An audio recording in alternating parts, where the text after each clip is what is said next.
Alrighty guys, so we got part 2 of the Taurus install delete kit kind of deal in the carb rebuild. So we got both carbs in front of us. We got the emulsion tubes we actually took out, or your needle jets. You can actually just punch them out. They actually would come out the top of the carburetor right there. You don't have to take them out, but there is a bunch of little holes in the side that can get clogged. If you have really, really bad gas and a lot of varnish, they do clog, and it does contribute to some bogging. So we got both of them clean. Took the floats out. We got the main jets clean, the splash guards clean. We have the carb kits we got are the cheapo ones on eBay. They're probably 20 bucks for both. Or no, they were like $15 for both kits. They sent us 2 needle seats, so that's always good. But anyways, we're not going to use these jets that aren't numbered. I'm going to use the OEM Mikuni stuff, so I'll clean the pilot jet and clean the main jet. We do have extra jets. There's a 240 main jet, which I don't think is a big enough jet for the quad, but for testing purposes, it's going to be just fine. I am going to put a new pilot air screw and the new O-ring in the spring. Basically, the O-ring comes in the package. You got to stretch it over, put it in between that slot, and then the spring obviously goes on the back side. Screws in the side of the carburetor. We'll get to that later. You got your seat. It's got an O-ring. It's going to go in the carburetor. We can actually put this in next. We'll do, this is the left side carb, so we'll do this one first. The left side obviously is the one with the pull choke, the threaded area on the left side of the carb. You want to make sure the needle seat area is clean. Then you're going to put the O-ring side closest to the bottom, or it'd be going in the top of the carburetor. You can just kind of push that down in there. Wouldn't hurt to have a pliers with you and get a little bit of lubricant on that O-ring. I'll bring it back out.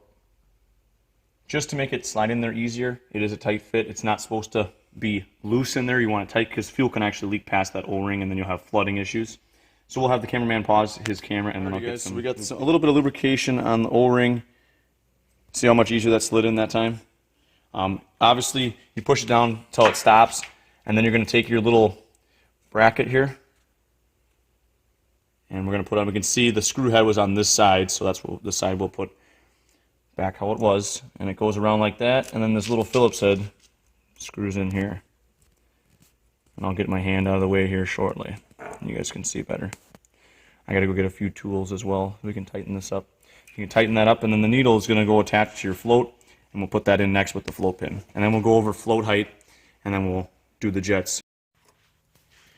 Alrighty guys, just tightening that up real quick, and then I think we're going to get into attaching the needle and float, I believe, right? Yep. We got our new float needle here. Want to make sure nothing's on the end of it. Oh god. Hairball. Because when they do sit, the needles tend to get a little ethanol layer on them. Yep. If you have a ring around your needle, chances are it's not sealing anymore because it's been doing the same thing or it's been sitting in the same spot for a really long time. Your floats, see this little tang on the back here? That's how you know which way it goes down because that limits the float from opening so far. You can also see the old indent from the needle touching on it. So that's 2 indications of how to put the float in correctly. So you can't mess it up. But I'm sure people have messed it up. And then there should be that little spring-loaded thing. Make sure that's freed up in there. That's for when it bounces, it kind of keeps the float stable so it won't obviously overflow and flood the engine. Basically all you do is you just wait for that to stop flying back and forth. Just set it in there. And then we got our float pin. I can't remember which side they said to put it in from. I know one way is going to go in easier than the other, guys. I'll try this way first, and we'll see how it goes. Okay, that way went in pretty good. So I put you can see it's on the fuel inlet side is where the big headed of the left carburetor. Yep. So you just kind of push it in there from. Doesn't matter how tight it is in there, guys. This area of your float bowl keeps that pin from coming out. It isn't going to come out. You can see the float height is quite on the lean side, I would say. Because you're supposed to be about, I think it's 19 to 22 millimeters, I believe is the float height. And that's going to be measured from down at the bottom of the gasket surface down there to the top part of the float. I'm not sure if we have a digital caliper here. That's the best way of doing it with the depth part of your caliper. I might actually do that here just to make sure, because I didn't touch these since we've got this machine. So you always want to verify that everything moves.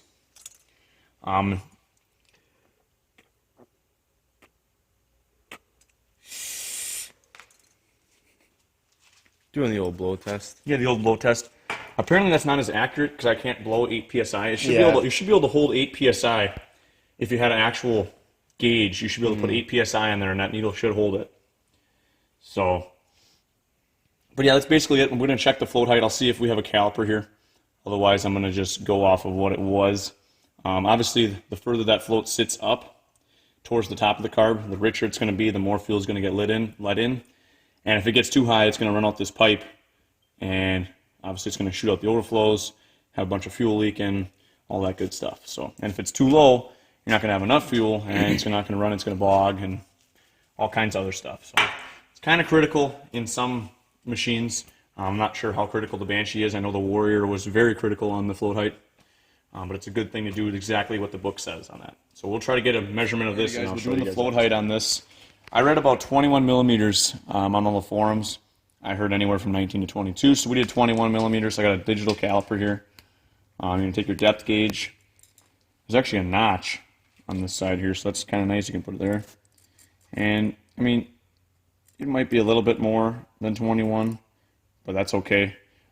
They said you could almost have this float straight across with the gasket surface would be okay too, but we're very close to 21, so I'm going to leave that one where it is.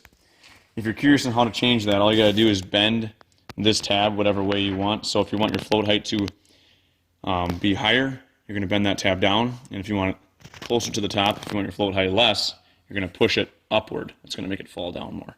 So pretty easy. I took a little pocket screwdriver and bend on it. Don't obviously hulk on it because it will break. Just it's bendable for a reason, so you can bend on it.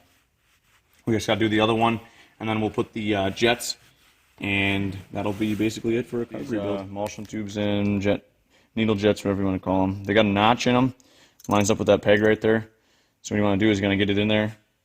You're going to want to spin it so you got it somewhat in line with it, because once you get it in there, it kind of becomes a little bit difficult to move it. And see, I'm just sliding up. It just snaps in, and then you're done. Should sit pretty flush inside there. Once it's in there, then you can take... I like to do this right away. Take your jet washer, put it right in the hole, take your main jet, start it in there, and then at least you know the thing's not going to fall out, because that's what holds everything in. You got to have that washer. If you don't have that washer, you can actually have leakage past the jet needle and flooding issues. So it's pretty critical to have that. Also make sure the main jet holds it in place so it can't come up. So that's what it should look like. You do the exact same. Like I said, you don't have to take it out, but it's kind of nice to clean out those little holes in it. Because especially if it's been sitting, these holes will be plugged just straight with crud, varnish, whatever you want to call it. Same thing with the other one. These are a little bit more difficult. You're going to want to take your notch. Looks like the notch is on the fuel inlet side. So you take your notch and line it up with that. I put it against the wall of it, walk it down until you get to the bottom. Take your other finger in there, line it up. And then you're going to center it. And then you just push it in there. And you can watch it through the back side. And there it is. So, pretty simple. Just gets pushed in there. It'll obviously tighten up fully when you tighten the main jet. And when you tighten those main jets, you don't want to go bonsai tight on those. You want to just go very gentle. They're brass. Seen people break them off before, so. It's a 1/4 inch or 6 millimeter if you're wondering for a nut driver or socket. We use a socket, just make sure you put like a finger on it, not twist like Sparky here. He'll just take it and just snap it right off. But anyways, yeah, that's that. Pilot jets they gave us are not numbered, so I don't really trust the quality of the whatever the hell they make that out of. So I'm pretty sure stock is 25. These are 25s. Very, very tiny little pilot jets. I'm just going to make sure I can see through them, and I could just barely. So I'm going to take some compressed air and then launch them across the shop a good 50 feet. Just blow through each end. The best tactic is to hold the air gun up in the air and try to balance them. Yeah. Yeah, do what he said. Then hold it to the light and to 25, so it's going to be... Smaller gap to see. I can see perfectly fine through that. And that goes in right here next to your main. You always want to make sure you clean that passageway out good with brake clean, carb clean, compressed air. That's also connected with this here air bleed here and your pilot air screw. So all that's interconnected. You want to make sure you got that real clean. I got these nice special screwdrivers, the thin ones that'll get in there. Not that one, obviously. We want this one. The bit's a little bit thicker than I want, but it did work. And I want to make sure I get all this metal shavings off my screwdriver before I start poking around in there. I'm not sure. I didn't think I did. And I got a pocket screwdriver here. I'll just check the tightness of it because it fits in there a little better. You don't have to tighten these that tight. Just a little bit. And then once again, I'll hold it up to the light, and you should be able to see right down the hole in the main jet and the pilot jet. It's going to be difficult to see, guys, on the camera, but you can see through that. Make sure you can do that, because if you can't, you got blockage in either one of those or both. So make sure you can do that. We're going to do the exact same thing with the other pilot jet and the other carburetor. And once that's done, you can put the bowl gaskets on, which is these right here. You get new ones. These are more of a rubber material. The OEM Makunis are more of a fiber paper material. They do last a long time, but these were so dried out and nasty that they ripped as soon as we tried taking the bowls off. If you get to stick to one of the surfaces, I wouldn't really worry about it because they hardly ever leak. But since we got new ones, we're going to replace them. And then once we get the bowls on, tighten the 4 screws, then we can put our stuff on the outside. So one thing I want to touch on is these bowls are side oriented. So you'll see one with a jet down the side here, and there's a hole in the bottom. That's the left side bowl because that's for connecting the chokes together. So you're going to want to make sure that bowl with the hole and the jet is on the left side carburetor, the choke side, where the plunger is. So don't forget that, guys. It's pretty critical. I don't think the choke system is going to work properly if they're flipped around. So make sure you keep that in mind. Take a good look at that. Make sure it's the correct bowl for the correct carburetor. You can tell these carbs are a little different too. I know at least, well, this one here doesn't have a standpipe. That one doesn't have a standpipe. What else? See, there's no jet in this one. No hole in the bottom. Pretty much. Also notice that there's like an embossed area here and not here. Yeah, there's this little like squared. And then there's a standpipe here and not a standpipe here. Standpipe here and no embossed piece up top. So I'm hoping there's not supposed to be a standpipe here. Don't quote me on that, guys. I'm not a Banshee expert. I'm just a carburetor somewhat expert. So just don't quote me on that. I think it should be okay like that without the standpipe. I know the standpipe, obviously, if your float height is too low, it's going to leak and go out the overflow. So we'll see what happens when we put them on. If it leaks gas, we know it probably was the standpipe broken off or something. So let me know in the comments if you guys know about that too. If there's supposed to be a standpipe in there. It looks like there should be. Did I see one anywhere in here? No, I did not. So I'm not sure on that, guys. But if you guys know for sure if there's supposed to be one in each, let me know. I just know this is the left side carburetor. So I'm kind of wondering if that was just for the left side. So let me know in the comments if you guys know. Alrighty, guys, you also want to make sure you put these splash guards back in there. That just kind of keeps fuel funneled in by the main jet when you're turning around corners. It sticks. This here end is going to go in your pilot jet orifice here. And then just kind of slips over the main jet like that. So make sure you guys don't forget to put that on, like I almost did. Like I said, this is the left side bowl going on the left side carburetor. Sometimes this is a tricky part because you got to put. I remember I fought this on my Blasty, but you got to kind of do something like that. A little finagling. But make sure you got it sitting down in that area. 4 sides and 4 corners. You're going to have these little tabs here. I believe, were they on the air cleaner? I think they're usually on the air cleaner side.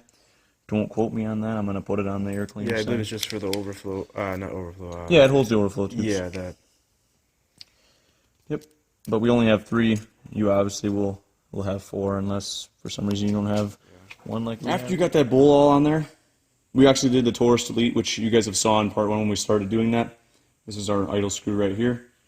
If you are doing a normal Banshee with the Taurus still on it, you won't have that. You'll have your idle adjustment on your throttle cap. So we'll actually have another part, which is going to be installing these new caps and the cable and the springs on the machine. That'll be the final part. This is going to be part 2 you're seeing. What we have left to do here is put the air screw in with that spring and that O-ring I was talking about. That's going to go right here. Once again, I'm going to make sure that passageway is clean. I've already cleaned these once already, so I know they're fairly clean in there. What you're going to do is screw these in there.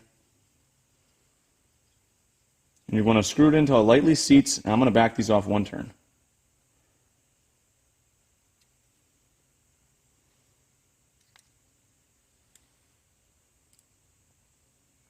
It seems to be seating about there. Half, 1. About 1 turn. I know the threads, for some reason, when I took these out, weren't the best, so I was kind of skeptical taking them out because they came out really hard. And these here idle screws, I'm not sure if they were seating it all the way down. I might put one old one in. Air screws, you mean? Ear screws. You said idle, but yeah. Ear screws, I'm sorry, guys. But yeah, I might try an old one just to make sure it goes in the same amount depth-wise, and then I can back it out my 1 turn. I'm not sure if this one was seating as far as it should have been. So I'm a little skeptical because, I mean, it was tight, but I feel like it might have had to go down further and then I can back it out. Because, I mean, that's 1 turn out. Kind of looks like how it was when I took it apart. But anyways, guys, a good baseline would be 1 turn to 1.5 turns. You can always tune it from there. It's going to run at that. So that's basically how you rebuild one of these carburetors. Actually, both carburetors on a Banshee. It's the identical process, just like I said. Make sure you're doing the bowls the correct one, because I guess they are pretty specific. Look for that hole in that jet in that one bowl.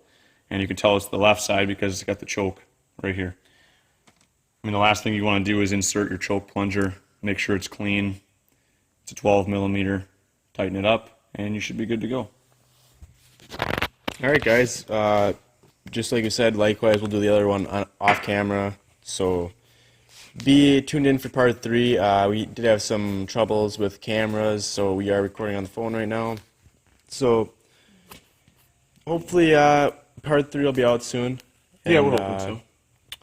Yeah, so stay tuned for that, guys. Like, comment, subscribe.